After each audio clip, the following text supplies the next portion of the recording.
కాబట్టి సంపద పురుషుల స్వరూపంలో కూడా ఉంటుంది. అలాగే జ్ఞాన సంపద, జ్ఞానం కూడా ఒకానొక సంపద. అలాగే ఇక్కడ మనకి గామ్ అని ఉంది, గామశ్వం పురుషానహం అని.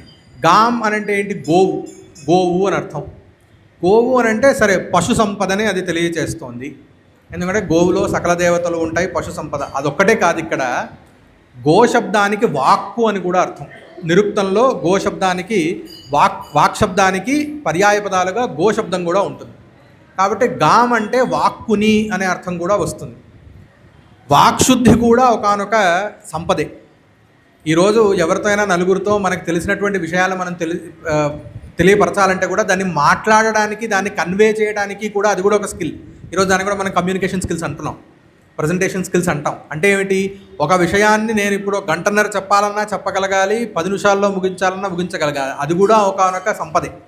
అది లేకపోతే ఎంత తెలిసినా సరే అది నలుగురికి పంచడం అనేది కుదరదు.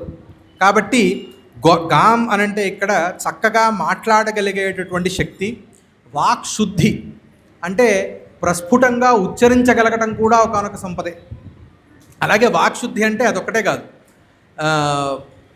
ఒక్కొక్కసారి చాలా గొప్ప ఉపాసకులు ఉంటారు.